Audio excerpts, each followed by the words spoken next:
Welcome, everybody. Thank you for joining us. As I was saying, I see we have a nice big crowd, and we've got 8 teachers here with you tonight. Hello, Cecilia, Sandy, Judy, Rose. So we are not going to waste any time. We were going to get started because I know that you're anxious to start asking your questions.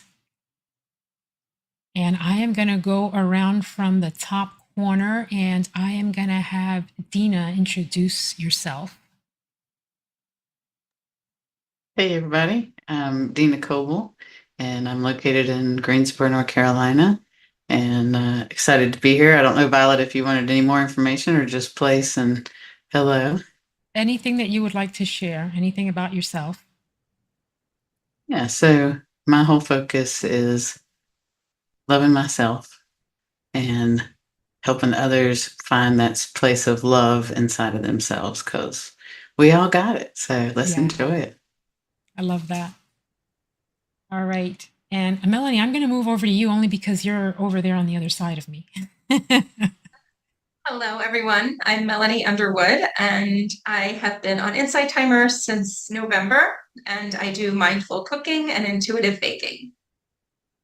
All righty. And Corey, you're next. Hi, I'm Corey Davis. I'm in the countryside outside of Portland, Oregon, and I focus on state change, ways that we can heal our bodies using sound or get to higher states of consciousness to unlock kind of our best abilities to meditate and do this beautiful work that we all share. Love that. Alice, you're next. I just think it's so funny because I'm in the middle, just like Alice on the Brady Bunch. Anyway. Yes. Hi, everybody. My name is Alice Langhold, and I specialize on Insight Timer and also in my regular work in all the various places that I teach and so forth in simple, fast tools for busy people to use to reduce stress, increase well-being, and just feel inner peace. People are so busy, and just to try to tell them to do something is just like, no, I can't do one more thing on my list. But like, I give you a fast and easy technique that you can use in 30 seconds or less to change the way you feel. And that's the main operation of most of the courses and tracks that I put out there on Insight Timer, of which there's about 100 combined, and I'm really happy to be here. Awesome. And Carly, we're going to move to you. Hi, everybody. Carly from A Smile from Heaven. I'm a creative arts therapist, and I'm here in Australia. I'm not sure if there's any other Aussie teachers on here today with us here. But yeah, Blossom. down under. Sorry? Oh, I'm sorry. I said I think I saw Blossom. Oh, no, I meant not live here. on the because I know Blossom was on the last one, so I wasn't sure if there's any other Aussies on here. But yeah, I'm in Queensland, Australia, so it's winter here at the moment, but it's a beautiful winter. My husband Jordan will probably pop in at some point and say hi in the chat. He is puppy sitting downstairs for me.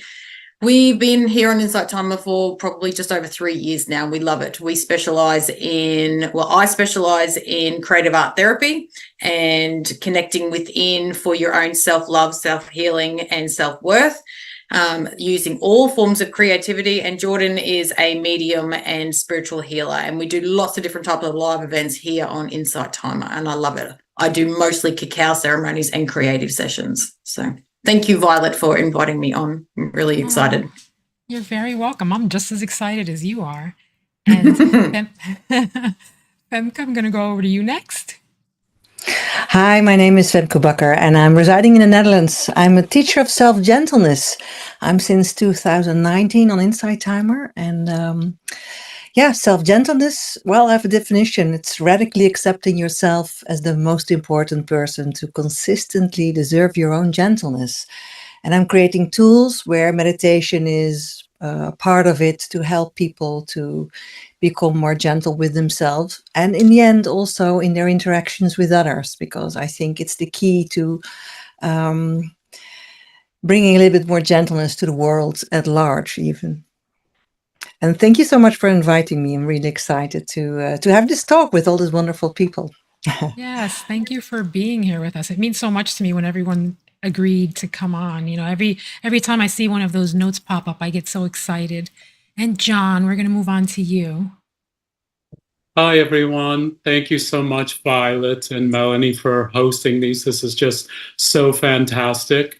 My name is John Steen. I'm in San Francisco, California. I'm a certified energy healing practitioner, and I'm normally live about 4 times a week. I'll be live tomorrow at 10 a.m. Pacific Standard Time. And this week we've been working on past lives, delving into past lives, which has been very powerful. And tomorrow we'll be delving into what is our most awakened lifetime that we've lived, which could be this one that we're in now. So do check me out for that. And I'm just so thrilled to be here. Absolutely. Absolutely. Thank you. All right. So we are going to turn to our community. We're going to let you ask questions of the teachers. And Melanie is going to take it away because moderation is her strong side, definitely not mine. I get scattered. So Melanie, there you go. Thank you. Thanks everybody for joining, and drop your questions into the chat that you have for the teachers. If you have something specific for a person, please just put their name in there. And if not, I'll ask it sort of everyone. And Melinda asked, are there links to all of the teachers? There are not, right? Because you can't put links.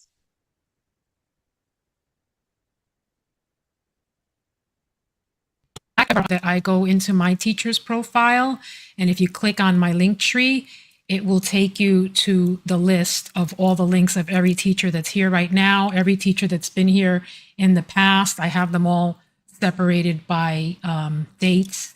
I have the replays of the past ones as well.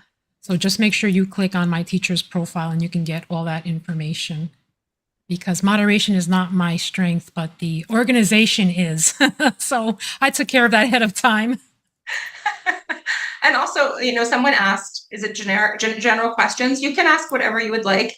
It's an open forum. Somebody actually texted me already a question for Femke about how you got into self-kindness and what was your job beforehand. Okay, well, that's a great question. Next to being a meditation teacher, I'm also a behavioral scientist.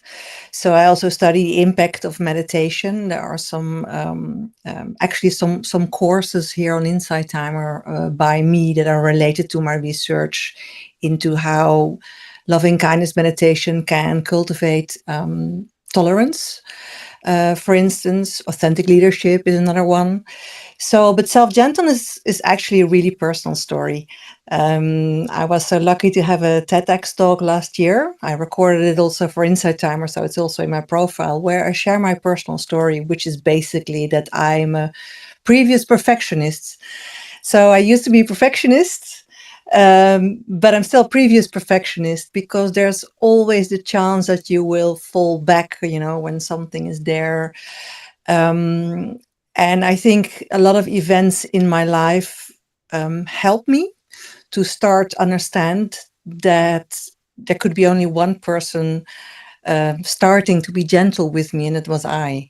And it was a long way finding that. And in that process, I intuitively, and also based on some scientific insights, I developed these tools to help myself. And I started as a meditation teacher, just meditation here on Insight Timer, but through the lives, I've given a lot of lives since 2020, first every week, now every month.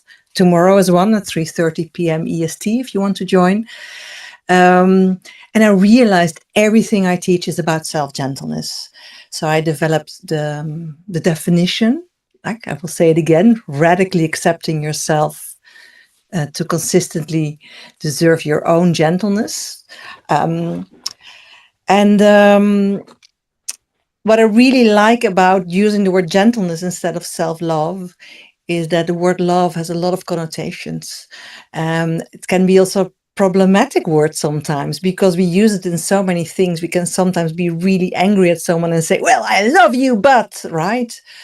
And gentleness, we can all imagine that we can be gentle to ourselves. So that's the way in, but in the end, it's all about self-love. I don't know if I answered the question completely, but otherwise I will come back to that. But so it's based on my personal experiences, and together with the expertise that I have, I created, this concept.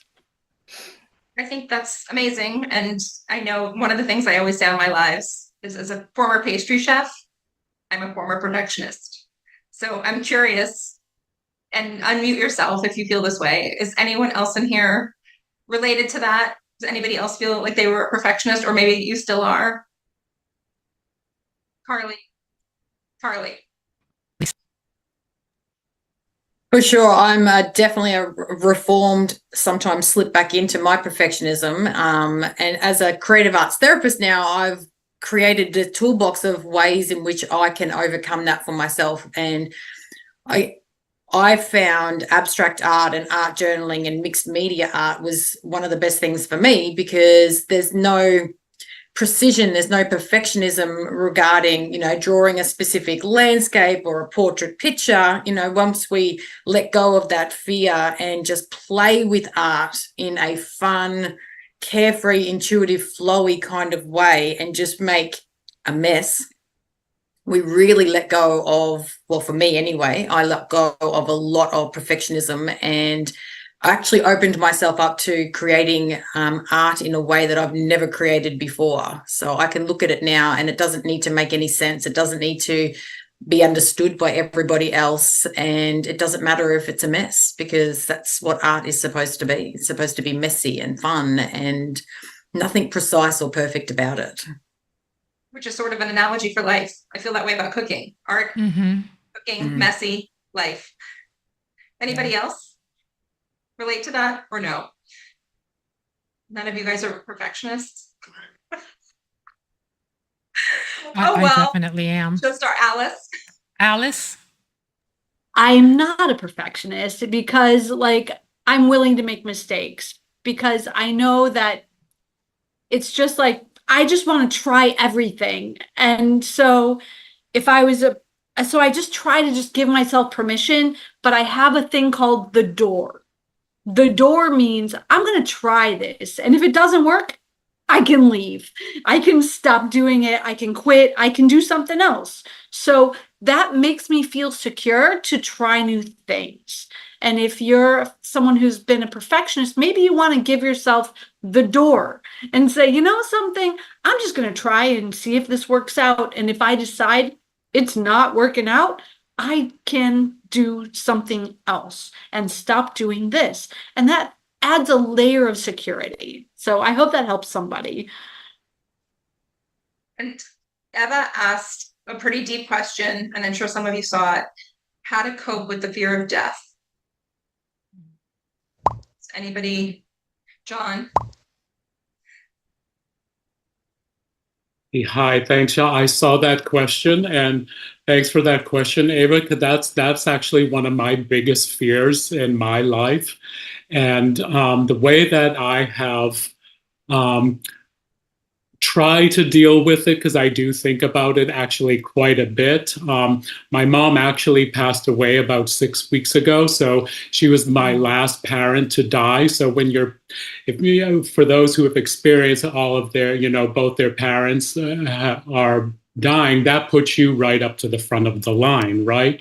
So right before my mom died, when I was thinking about, we were waiting for tests to come back for her, see whether or not her cancer had spread. And I was lying down here on the couch, watching a movie and processing that.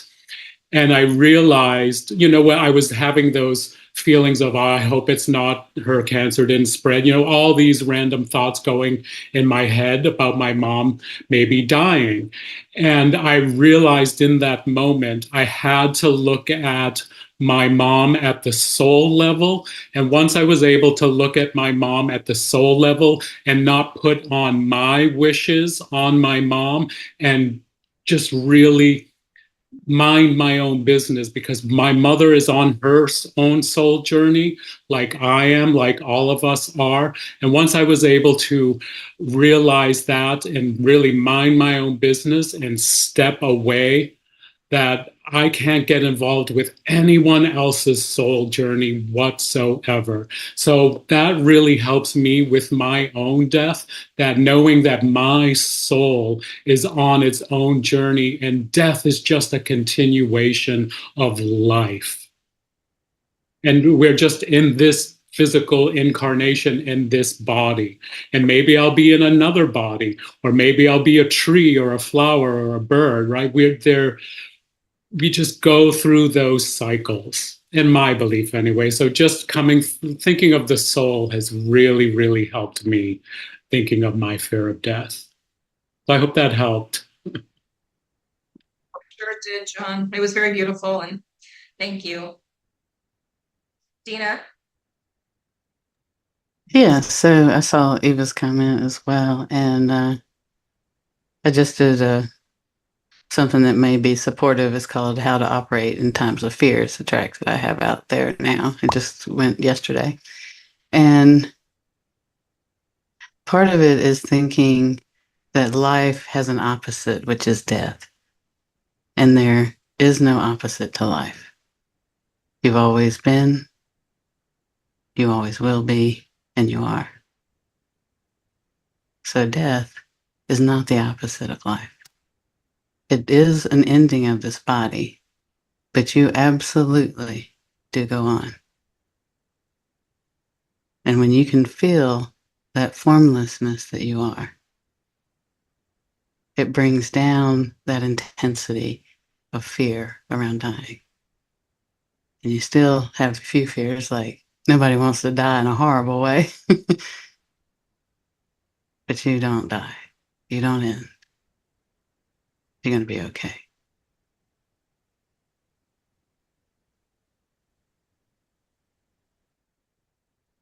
Carly? So for me, I'm not afraid of dying. My perspective is that, and it's not even on the after or whatever happens after. For me, I'm a bit more proactive in this life right now. And I think what comes from my opinion, our fear of dying is actually trying to live with the fact that we live with a lot of regrets and we don't live life right now. And I think if we work on ourselves and learn to love ourselves, like Femke was saying, have that self-gentleness, and we live our truth, we speak our truth, we can go through life and enjoy the now, be what we want to be. For me anyway, it takes away that fear of dying, because it's that fear of, have I completed everything that I want to complete in this lifetime? Have I lived my fullness? Have I lived my truth? Have I lived with freedom? Have I used my life to help and inspire and motivate other people? Have I done everything that I've wanted to do here right now? And if I am living my fullness, in my wholeness, in my truth, with that self-love and compassion, you know, I've got no fear of ending this life. I don't want it to end. I don't want it to end sooner than it needs to end, but I'm happy to, you know, move forward onto the next part of my journey, knowing that I've lived my truth and my fullness. Does that make sense?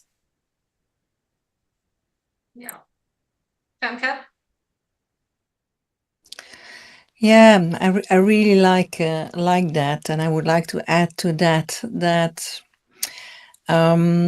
I think it is important to be okay that you have this fear. I think it's a fear that belongs to life. It tells us something about that we want to enjoy life, whether or not we are actually enjoying life. We do want to enjoy that, and we don't want to miss out on that. And I really like what Carly was saying, that when you sit with that fear and you ask yourself, what is it that I need right now? Which is that part of self-gentleness to me, tuning in with whatever's going on right now, and then really honestly asking you what it is that I need right now. And maybe you need some soothing, or maybe it is thinking, is this really what I want to do right now? Is there something that I want to do before I die, whether this is today or in 20, 40, 80 years? So being here and asking yourself what it is that you need to feel good or to feel a little bit better relative to where you are might be a really great way to enjoy life, to be here in life. And one of the things that I started to experience, especially when I became a serious meditator, is that by finding that peace within, it took away my fear of death. I don't know if this is for everyone. I don't want to generalize that. But I do know with creating that connection with myself, feeling what is going on and what it is that I need, a lot of fears, including fear of death, I don't want to say it's completely gone, because I really love life. But it became softer, gentler, because I'm also more in connection to what it is that I want to take out of life. So I don't know if that's helpful, but that's my take on it. I always find it interesting because I believe that is the one fear that everyone has universally at some point in their life, and it's such a common denominator. Alice? So I have this thought that like and I do believe we do, but I want everyone to feel safe feeling what they feel. If we live many lifetimes, possibly this is a really good one of the list, right? Maybe the past ones or the future ones are just really difficult. So I think, if I can assume that this one is a good one, what can I do to really feel it, to really enjoy it? What kinds of things can I choose to enjoy so that this life will be not wasted or will just be able to be experienced to the full?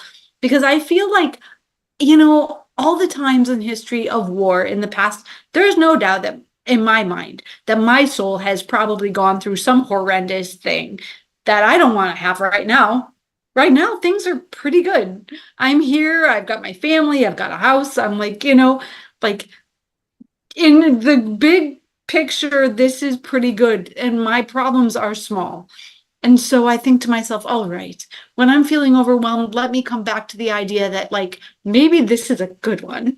And if it's a good one, how can I appreciate it to the fullest? How can I make the most of it? And so this is a mindset that I try to embody whenever possible. And I hope that's helpful to anybody. Thank you, guys. I'm going to move on. Rose asked a while ago how to accept big changes in our lives. She has some big changes coming up and just wanting to know how to accept those changes. Tabitha?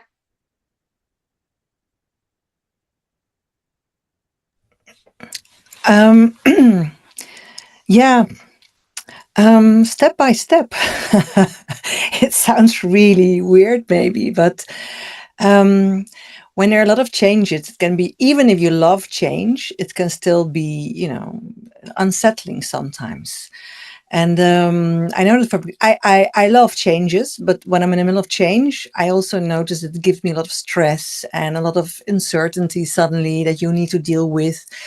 So it's really important to realize that when you are in such a process, that you have to take it step by step. And also that means tuning in, feeling what it is that I need right now. And the answer to that question can be different anytime. So sometimes it is, wow, I really love this. I want to get to my to-do list and do this and that and that. And maybe sometimes it is, you know what, today I'm going to take a vacation day. Today I'm just going to stay in bed, make myself a nice hot cup of tea, and then I will binge a series, read a book, go for a walk in nature, or whatever it is that you need. So really stay close to yourself and try not to, there are like two lists. There's a to-do, I must do list, and I want to list. And when there's a lot of changes, the I must to-do list is often bigger than the I want to do list, but try to balance that a little bit and give yourself that time. If you need 2 years to deal with those changes, you need 2 years. And probably when you allow yourself to take the time, it will be easier and you might not even need so much time. It's beautiful. Carly? For me, and I totally agree, Femke, you and I seem to be so in tune. Like, honestly, this is the first time I've actually come across you, and I'm super, super excited. So I just want to say that first. But I agree. When we take it step by step, but we chunk it down into smaller parts instead of just going from A to Z, what can we do to make it more manageable, the smallest of things. And when I write a to-do list, I actually write something that I've already done and cross it off, so I feel like I'm winning. But what I want to say is when we're dealing with any type of change, again, that comes back to fear, like we were talking about before, fear of death. Fear of change is a massive part of our life. And the problem is we think change is bad and scary and that we're going to die, like that Cruise movie, and then they died at the end, because fear is like the unknown, but it doesn't have to be. What I do and what I've done with my fear of change is let go of expectations. At the moment we have any type of expectations on something, it sets that bar and it stops us from actually getting bigger and better, and something that we were totally unaware could have even been available to us, because we've got this expectation of this is what's going to happen. And the fear of change, we set this bar and then we go, okay, this is what's got to happen, instead of being open to what is possible, which is probably so much more than what we really thought was even available to us. So, yeah, that's my 2 cents. Dina? Yeah, so change is happening. And there's, that's the thing, we can resist it, but we can't stop it.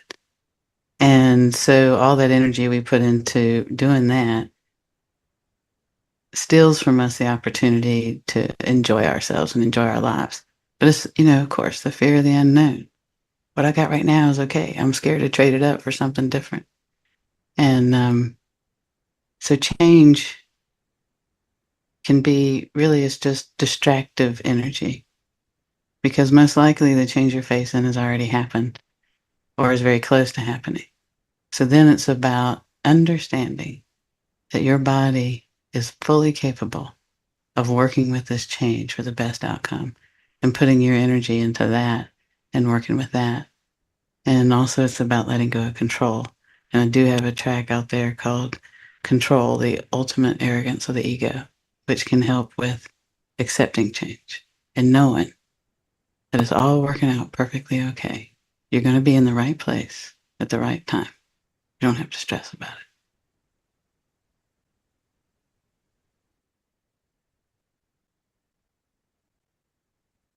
Anybody else want to jump in and say something? Okay. Mary, and I think this is really tied to that. How to work with judgment and self-judgment. That's a huge one. Alice, you want to go ahead? Yeah, sure. So totally self-judgment is just like this narrative voice in your head just trying to make you feel bad. And it's so ridiculous because it's just a story and it's not real. And so I have a track called Fire Your Inner Critic that I think is like maybe useful for this, as long as we, understand that this voice in our head is not really who we are or real or true.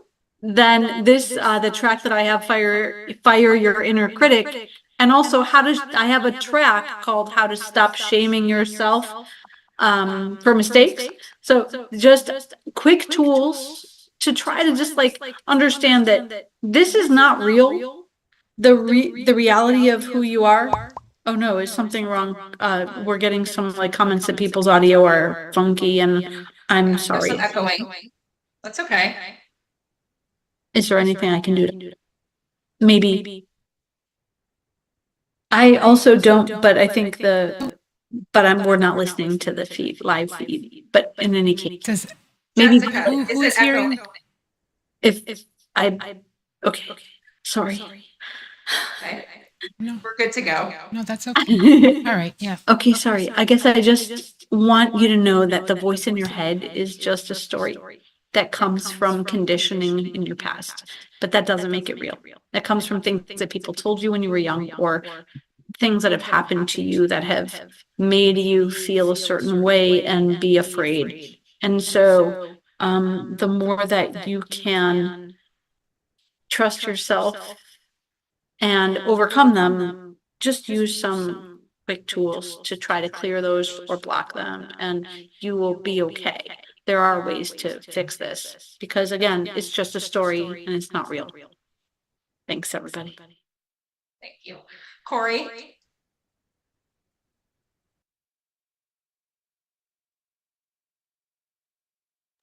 Now I'm unmuted. Thank you. I'm coming at this from a kind of vibration of consciousness position. I focus a lot with brainwave entrainment tracks, which kind of helps our mind to shift into, you could say, a different frequency, or helps our sense of identity make a migration from, let's say, the more egoic, judgmental position, which we're very used to. That's called the beta band of consciousness. That's when we're operating kind of subject-object. There's a world out there. Our discursive thoughts are running. Judgments are largely unconscious, right? We're not choosing judgments. They're just kind of happening. But we can actually shift our brainwaves. We can meditate our way there. We can use brainwave entrainment to help us find these positions of consciousness that exist prior to judgment, right? We could say the alpha, the gamma, theta, those frequencies, when we're kind of fully in those states, our parasympathetic system is in the rest and digest state. Our left, or say our right hemisphere is dominant, if you believe in that model. And in those states, we're just less likely to reference the parts of our conditioned self that then have those kind of preloaded, conditioned, again, unchosen, so they're unconscious judgments that kind of automatically fire, right? So if we work with our brain states, our states of consciousness, we can more or less exist in a state that judgment doesn't even happen. It's not even there. It's not present. Or if it does happen, it doesn't necessarily happen to you because you're just experiencing it as the witness, right? So we can experience judgment from the position of just the witness who's bearing witness to the contents of this experience of the local unit of consciousness called me. We can lessen that voice. We can wear it down. We can do, I forget, I'm sorry, the name of the woman that just went before me, but to see that it is a story, to see it as a fiction that we're making up and telling ourselves and believing it, right? We have the thought and then we just believe it is true. So creating a little space between that thought construct called judgment, the me that is the witness experiencing it, and it gives you a lot of this leverage over its ability to create the negative outcomes of judgment or positive ones if it's helpful or in service to us. But when it comes to ourselves, often it's that critic, it's the mean voice. So I think creating meditating into and practicing those states of consciousness where judgment doesn't exist can be really helpful as a tool. Thank you, Corey. Very insightful. John?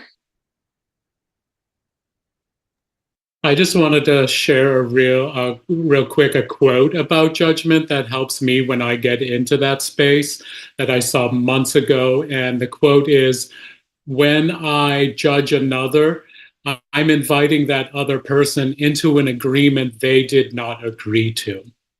So, which I really, really love. So I'm a quote guy, so quotes kind of really help me when I get into a space that I can remember that. That's a great quote. Carly?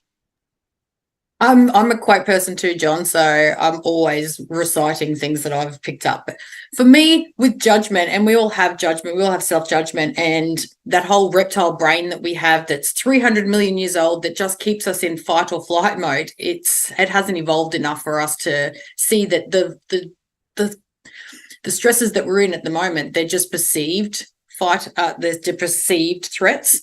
But for me, my neurospicy brain, it goes into reminding myself that our inner critic is actually just a keyboard warrior. It's a troll. And I just like to go, thank you, Captain Obvious, for reminding me. Because that's when we have these conversations with ourselves, which I call my executive meetings, I get to individualize and identify the different roles that I play within my own brain. And so when I call myself out on being Captain Obvious and that self-judgment, knowing that, like, I think it was Alice who said, or Corey said that, just because we're having those thoughts doesn't mean that it's our truth, And so I go, Captain Obvious, no, thank you. You don't have to, like the person who always, correct somebody when they pronounce something wrong, or point out an obvious spelling mistake or a grammar mistake on a comment. It's Captain Obvious. We don't really need that in this world. We're picking on ourselves enough. We don't need everybody else doing that for us. And so when we do it to ourselves, I just call myself out on it, just like I would to a keyboard warrior. So that's how I deal with self-judgment. So Thank you. Becca? Yeah, the self-judgment is basically that part of us that wants to keep us safe, that is afraid that we are doing things wrong, that we are afraid that we are not loved, that we are not worthy, that we are... And those are things that we've picked up during our lives. It's pretty normal. It's also good to know that everyone has this inner critic. So starting to deal with that is the part that I know a lot about self-gentleness. And one of the important things is when you wake up in the morning and you start on this self-criticism note, that you can carry this with you all day. So I'm really, really much in favor of starting your day in a self-gentle way. And actually, to start your day in a self-gentle way, this starts already the evening before. That when you go to sleep, you first start to help yourself to focus on three things you're grateful for. So you have those feelings of gratefulness flowing. We know this from a lot of research. When you start to cultivate feelings of gratefulness, you really, really help yourself and you improve your perceived well-being. And then before you go to sleep, you tell yourself, okay, tomorrow is going to be a new day. So I can pick up on all my worries and all my self-criticism of today, but tomorrow is going to be a new day. And the very first thing that you do when you wake up and you have your eyes still closed is just greeting yourself with so much kindness. Just, good morning, darling. How are you? Did you sleep well? What is it that you need right now? And then you just listen to that answer. And I know sometimes it is, I want to keep on sleeping, but you cannot because, the kids have to go to school or your boss is waiting or whatever's going on. But then honor that in another moment. It's a slow process. It's something that you cannot fix in just one day. But if you start to do this for every day for, let's say, 1 month, you really step by step start to change and you will become aware of the thoughts within, and you also will be able to deal better with that inner critic that basically is just the fearful part of you that wants to keep you safe. So it's also good to honor that part, but also to, like Carly was saying, speak to that part and say, well, know you want to keep me safe, but I'm also suffering because of the things that you're telling me. So let's try another way for now. Okay, so just to say, I have this course on Insight Timer. It's called Start Living a Life of Self-Gentleness Today. It's a really mini course of 4 days, and then some tracks that you can use every day, just the practices that I just said. And if you start to do this for 1 month, you really start to help yourself to become a little bit more self-gentle and to deal in a gentle way with the self-critic. Dina, before you say something, I'm going to jump in. And Jordan wrote in the text, you can be on a high on everything and it's going well. And then bam, self-destruction thoughts creep in. One good thought will not override 20 years of negative. So keep going. For example, think 3 good thoughts to override that one negative. And I just want to say I totally believe that myself, because since I was a little girl, I've always, I've said this to Violet. If anybody remembers Stuart Smalley from Saturday Night Live, that was me before he existed. Because I would look in the mirror and I would be like, I'm gonna go and do XYZ. I'm gonna do this.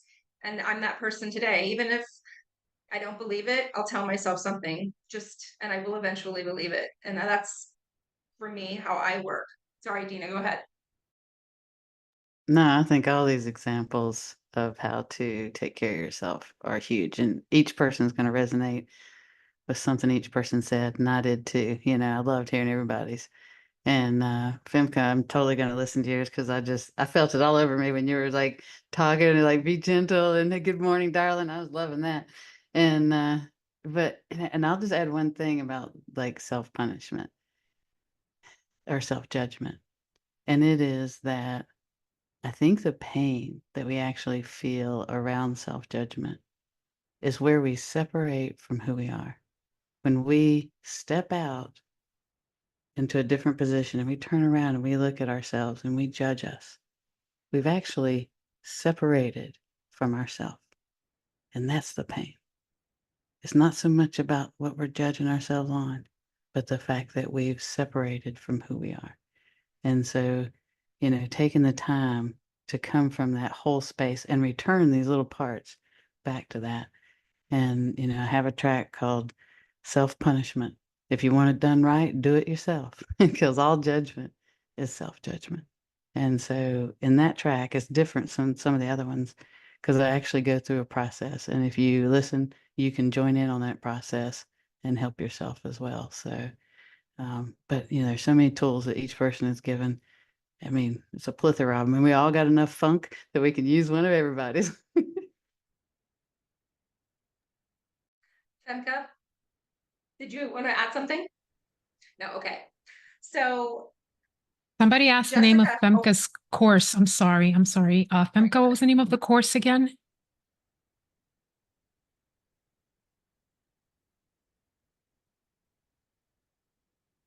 Oh, Sorry, start being self-gentle today.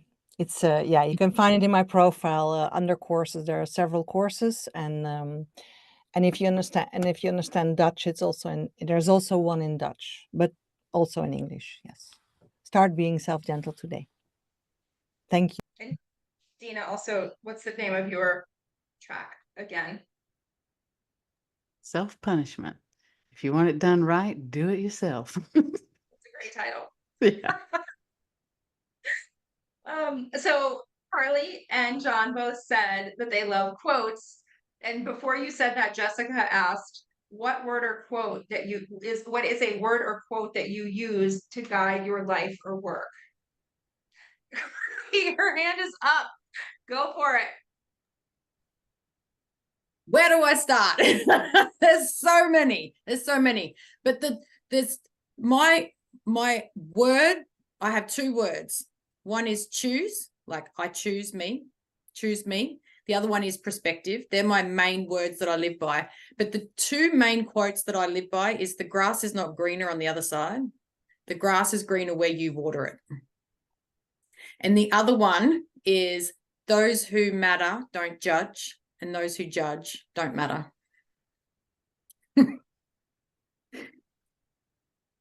John.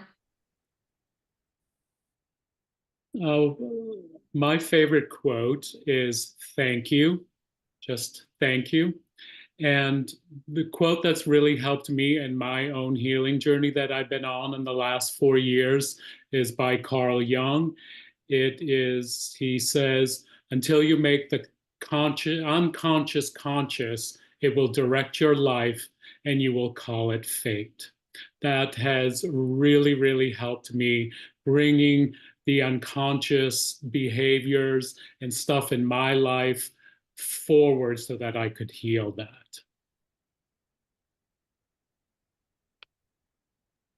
Corey. My favorite would be from 14th century theologian, mystic. He's in the Christian tradition. It's where Eckhart Tolle got his namesake, and that's Meister Eckhart, who says the most important hour is always the present. The most significant person is precisely the one singing across from you right now. The most necessary work is always love. I love that so much. I just had to say that. Carly. So, Jordan in the comments, who is also, for anybody who missed it earlier, is my amazing husband who's downstairs, probably sitting at the kitchen table wondering why I didn't make him breakfast, reminded me that one of our favorite quotes is, "I am the one I've been waiting for." And that's one of the biggest things that I work on, especially when I'm doing my cacao ceremonies on here, is how to give people the tools and teach people to show up for themselves, because nobody else is coming to save us. Nobody else is going to do the work for us. It's up to us to step up and do the work. I am the one I've been waiting for. So yeah, thank you, Jordan, for that reminder. I know he put it in the comments, but I wanted to, really make sure that that was on the recording as well. That's awesome. Anybody else have anything they'd like to contribute? Well, I always tell myself that everything is always working out for me, whether it's going to be the left over the left way, the right way. It might take long, it might take short, and it takes some kind of surrender to that knowing, that trust that everything will be working out okay for me. And another one would be, and that's something that I really start to tell myself the last few years, that is, I want to take it easy. I want to live life with ease, just the word ease. And that is, for where I'm coming from, ease was not a word that that was part of my life. And just the sound of it, I don't even say it in Dutch, which is my native tongue. Ease in English, that's the right word. So. Dina. Yeah, I was thinking, I love one by Snoop Dogg where he says he's thanked everybody in the list, and then he goes, "And I want to thank myself." Need to do a whole lot more of that. You've come a long way. I love his quote. Alice. I just have a quick one that I do, and I encourage my clients to do, which is just to say, "Yay me." Yay me. Like, when you do something even small, like whatever, when I do the dishes, I don't like doing the dishes, but I do the dishes and I'm like, yay me, because action following me around, as though I would actually love that, actually. But somebody, if I even say it to myself, I feel the same kind of rush that like someone would be like, "Yay, Alice, good job." I say, "Yay me, I did that. Good job, Alice, you did that." Even if it's just, I folded the clothes, I did the laundry, I washed the sink of dishes, something like that. You have to give yourself praise for so many things that you do that you're not going to get it from somebody else necessarily, but it doesn't matter, because when you say to yourself, "Good job," you feel it just like someone else said it to you. So don't discount the stuff that you do that matters. Carly. So following on from that, I love that, Alice, because I know in the past I've had talks and I talk with my clients and I say, we need to talk to ourselves like we are our best friend. So if your best friend come to you and said something, you'd be like, "You've got this, girlfriend." We talk to ourselves like we're our pet. "Oh, who's a good boy?" Talk to ourselves like we are the sun. "Oh my God, that warmth, it's beautiful." Talk to ourselves like we are our favorite sweet treat, that we are worth every single calorie. So when we talk to ourselves in different ways from different perspectives, we really do become our own cheerleader, our own advocate, and our own person who can sing our praises. So yeah, I love that. Yeah, go me. Yay me. We have to talk to ourselves like Femke does. I'm gonna start. Me too. Jessica asked this. She said, "I always tell my 6-year-old that no one knows everything and we can teach someone something new. What is something you feel you are a total expert on to teach others? And what would you love to learn more about from an expert in that area?" Well, while you all are thinking, I'm going to just say I'm a total expert on cooking because I have been teaching for 28 years. But I also I said it today to someone, to be a great teacher, you have to be a great learner. And it doesn't matter what I'm doing, I'm still learning every single day. I learn from 8-year-olds I teach, I learn from 88-year-olds I teach. Carly? I agree. I definitely don't think that I'm a major expert in every single thing. I'm pretty much like the jack of all trades. I do a little bit of everything. That's my neurospicy brain. But what I am really good at is showing up consistently for myself. This work doesn't work if you don't consistently show up for yourself. So like Femke was saying, when you wake up in the morning, talk to yourself in a gentle way. You know, people often say to me, how did you get? So for anybody who doesn't know my backstory, just really quickly, 4 years ago, I was almost institutionalized. I was catatonic. I'd had the biggest breakdown. I tried to kill myself, you know, and I'd let all my past trauma and everything get on top of me and ignore it and didn't do anything to help myself. And I have this amazing husband, medium and spiritual healer who could help all these people around the world for 20 plus years, and he couldn't help me. And why? Because I didn't want to help myself. The moment I wanted to help myself, I got the help I needed. I got the tools, I got the help, and I consistently show up for myself. So I feel like I'm an expert in showing up for myself. And that's every day, not negotiable. Meditation, cacao, something creative, self-healing, you know, being aware, realizing that I get to ask my emotions, what is my sadness trying to tell me? What am I dealing with today? And not taking things personally, you know, letting go of the judgments and opinions of other people, you know. So when we get to become an expert at ourselves, that's where our real learning really starts, starting to realize that sitting with our shadow, sitting with the darkness within, you know, knowing who we truly are. When we know who we are, we love who we are, and then we cannot so easily be influenced in a negative way by the judgment and behaviors of people around us, which is generally a projection of their own stuff that they're going through and not anything to do with us. So I would say that's what my superpower is knowing how to show up for myself. So Alice?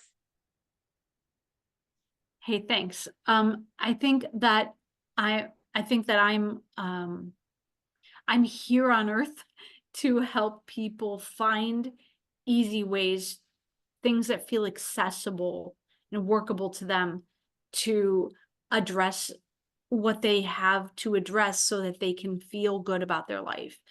And it's always so wonderful to me when my clients go, wow, because wow is like the biggest compliment, right? But if I can help them have a new way to, no sound. Okay. Are we okay? Okay, cool.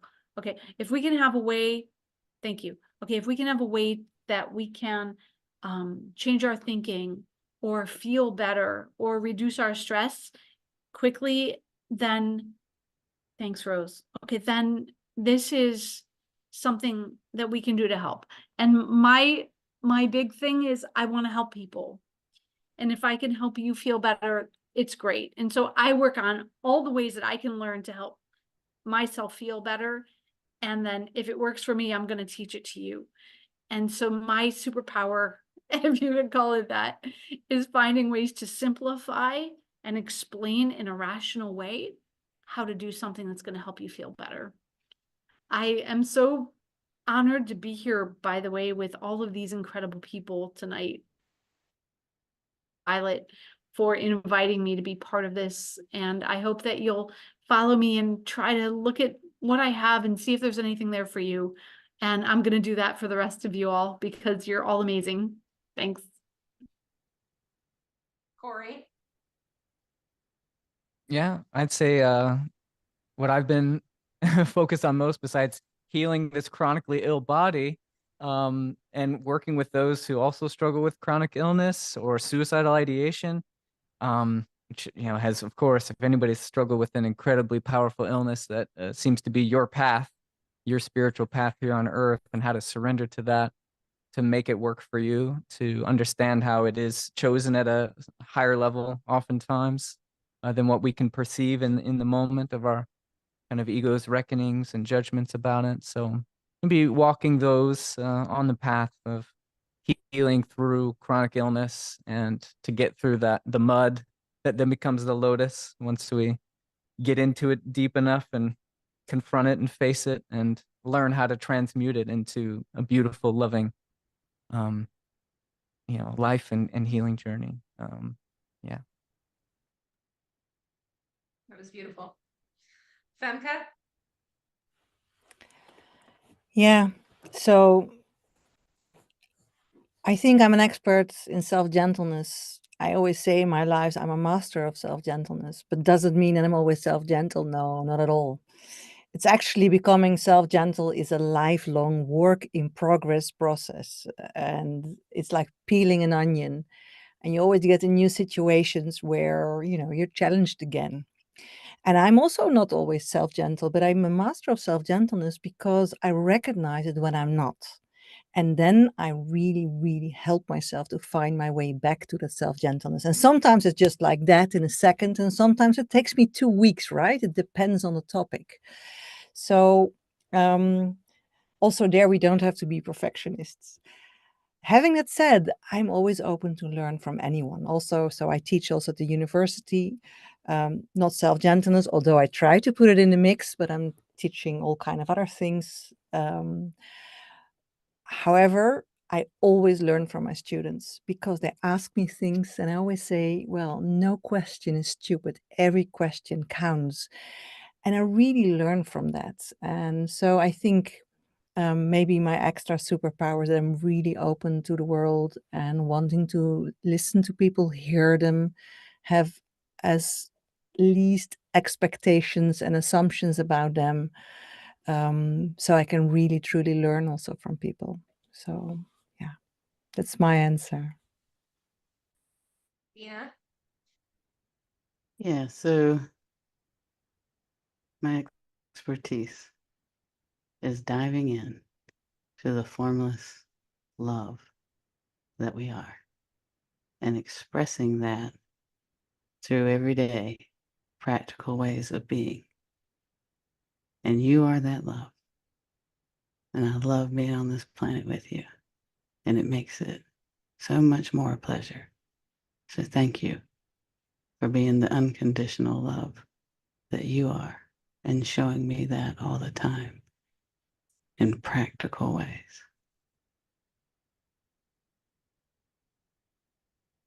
It's beautiful. Wow. I want to add that my expertise is connecting everyone through technology.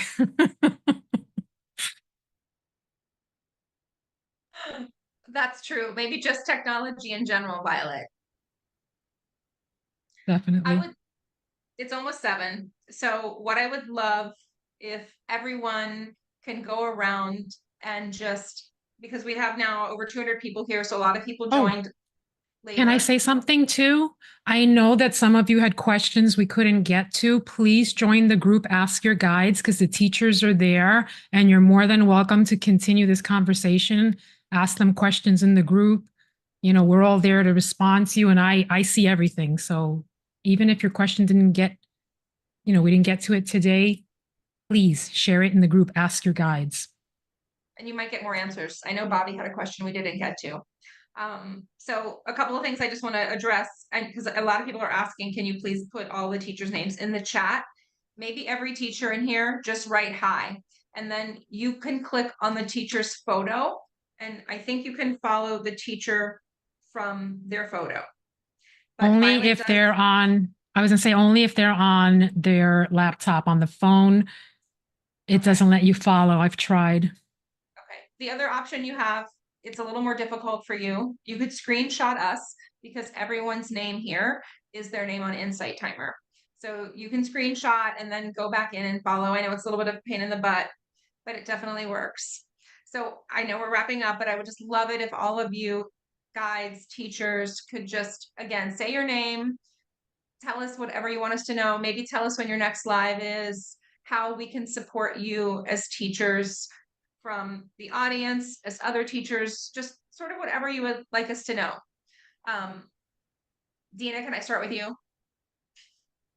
Just because I see you in my corner. That's all right. I'm in your corner. And most of all, I'm in my corner. Because that's where I've come from, is asking that question when I really needed to know the answer. when my life completely hit the bottom, I had to ask the question, what is love? What is love really? And my life took a change at that point in a journey. And it wasn't perfect in a day, but I love love. And I love continuing to learn about love. And I love seeing it in each and every one of you. So if we hang out, we're going to love ourselves. So give a follow if you like. And how can you support? By loving you, because this planet is such a better space when you love you, and it actually changes the vibration that we're living in. That's how important you are, and that's how important loving yourself is. It's not just something you do because, well, that might feel better. So much more important than that is actually how we all evolve. So love you and love yourself. That's beautiful. I love it. Femke? Yeah, so again, my name is Femke Bakker. I'm teaching self-gentleness. My next live is tomorrow, actually. So Friday, 2nd of August, 3:30 p.m. Eastern Standard Time. That's 9:30 Central European Time. And actually, because I saw Blossom say in the comments that she was never at my lives because she's in Australia, but I also always have some early birds from Australia and New Zealand. I think it's 7:30, but yeah. All right, so that's tomorrow. It's self-gentleness, how to deal with unpleasant emotions. I'm really looking forward to that. I give a live once a month, and I really would love you to check out my courses, especially the one about self-gentleness, because I really believe, and it fits a little bit with what Deanna just said, when people start to be more gentle with themselves, they also become more gentle to others. And yeah, that's the way to go. I also have a great course that I think that is really helpful if you are suffering from the polarization that we have in our societies at large, in the whole world.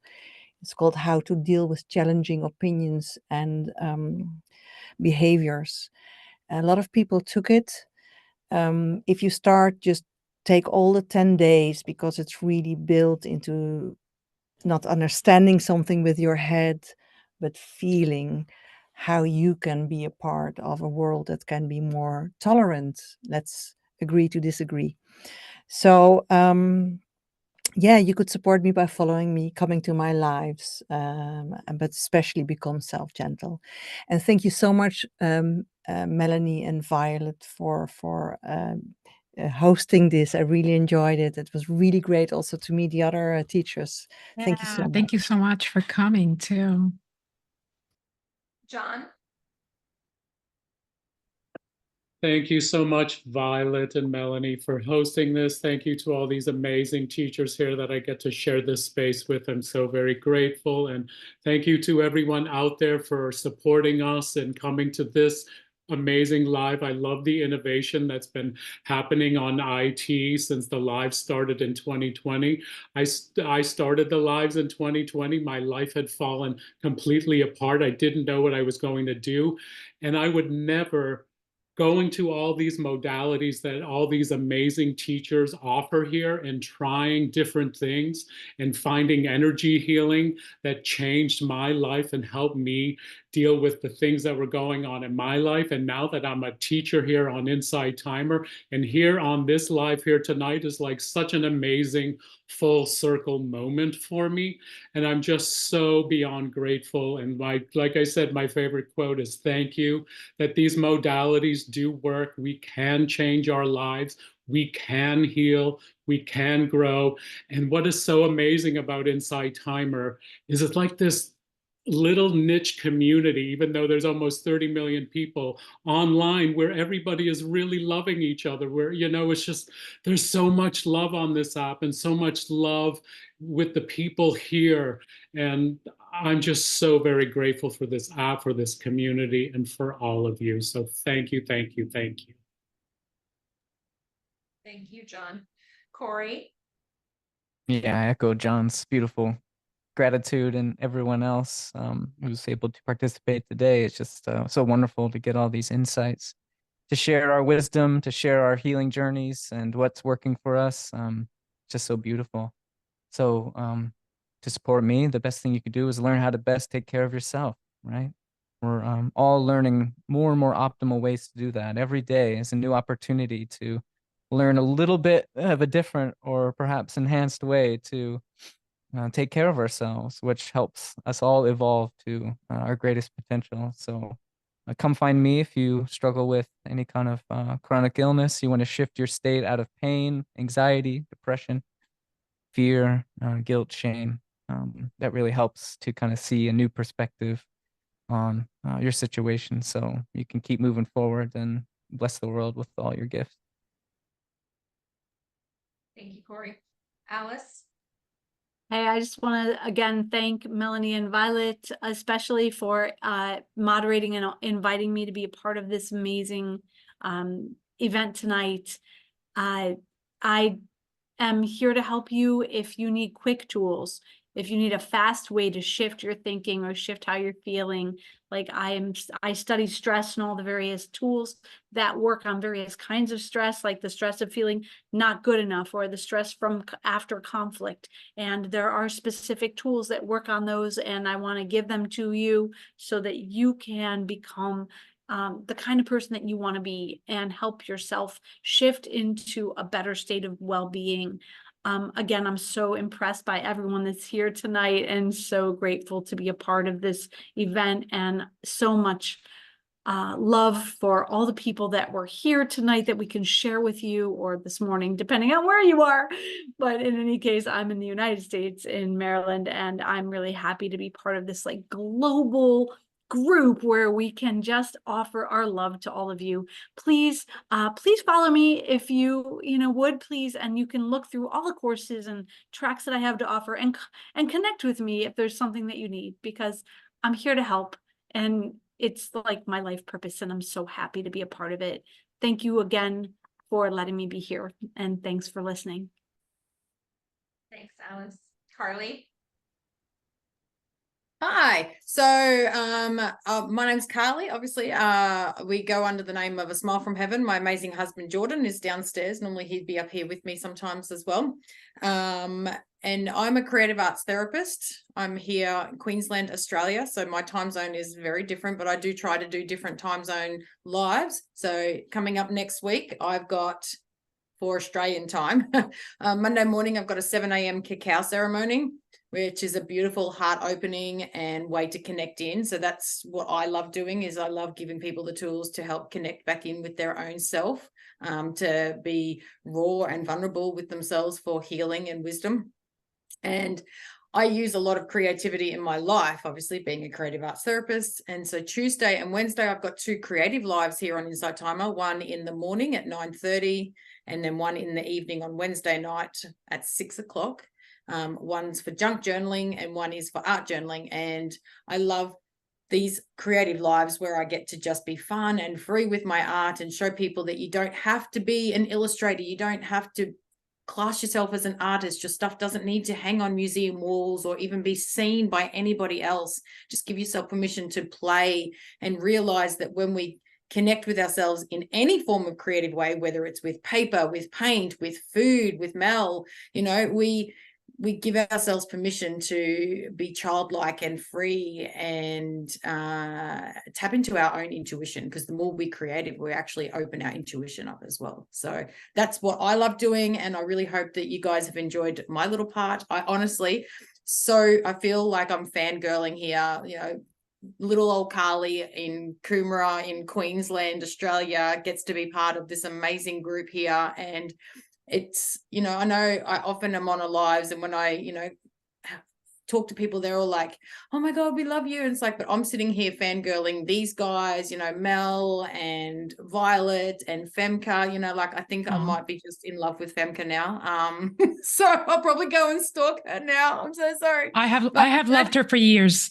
Yeah, the one thing that I really love about being a teacher here on Insight Timer is not only this amazing community, not just with the people, but the teachers, is that I get to show that we as teachers here are real people. You know, we have our own stuff going on, and I like showing up in my own real, authentic way. I am actually dressed nicely with my hair and makeup done today, but normally in my lives, I show up in my pajamas with bed hair, you know, no bra, that I just put a jumper on so nobody can see. But I'm real, like I'll be crying in the cacao ceremony. I'm a real person. And that's what the teachers here on Inside Timer are. We are all real people. And honestly, it is such a blessing and an honor to be able to be here with all these amazing teachers and meet some new teachers, because I didn't know about Femke and Alice and Corey and John and, you know, and Dina. Like, I can't wait to go and expand my circle as well. So thank you, Violet and Mel, for including me. And I really hope that, you know, I get to come back again another time. So if you want to, a smile from Absolutely. heaven, follow us as well. And I just wanted to add that that was one of the reasons I wanted to do this. I wanted people to get to know teachers they haven't been exposed to. You know, I want to be exposed to people that I haven't met yet. And I've been asking people to send me recommendations. A lot of the people I invited, and let me tell you that I spent nights sending messages to about 100 teachers before we did this. I've, you know, experienced their tracks, been at their lives. There was something about them that drew me to them. But there's a lot of, I mean, there's what, 20,000 teachers. I mean, there's a lot of teachers I still don't know. So we would love to get to know all of them as well. And you're sitting here fangirling. I feel the same way. Like, I am so in awe of what all of you do that when anyone says to me, hey, I'll be on your live, I'm like, you know, I tell Melanie, it's like Elvis just called and said he wants to be with me. I get so excited because I am in awe of all of you.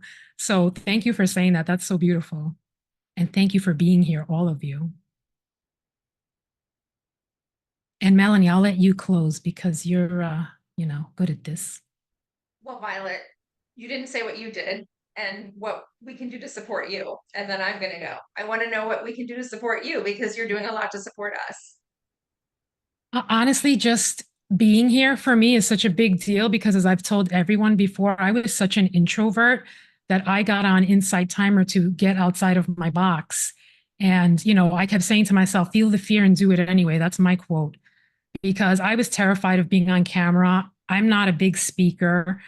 And just having people following me now, it is like my confidence is just exploded. Like, I can't even tell you. So I feel like I am getting so much support just through that, through these teachers that I've gotten to know who have become friends, you know, like Melanie. I didn't even know who Melanie was in January. And I saw her live and I went to her house, which it was terrifying for me to go to someone's house that I had never met. And she didn't know that, just because I really am a shy person. When you see me on these lives, I'm talking because I feel like I'm with these people who bring this energy that it just makes me, you know, relax. But normally I don't do things like show up to somebody's house alone that I've never met. And not because I thought she would have been a serial killer, just because I'm just a really shy person. And I said to myself, just do it. Because that's been like my theme for the past few years. Just feel that fear and do it anyway. This amazing friendship blossomed. And then I said to her one night, you know, I was thinking, I was in the shower where you get your best ideas. And this thought came to me about doing something called Ask Your Guides. Do you think it's silly? And she was so supportive. I mean, she's the one I bounce everything off of now, that I was like, all right, let's do it. I had no idea what we were going to do or how it was going to work. And this just came out of it. So I feel like, you know, the responses we've gotten from the community, that support has been amazing. The responses from the other teachers. So as far as supporting me, I feel like I'm getting it, you know, just the confidence that everyone has been giving me, and the compliments are amazing. So thank you for asking. Yes. And I do mindful cooking and intuitive baking. And for me, I'll keep it short because I know we're running over. Every single one of us cooks at least once a week. Some of us cook 3 times a day.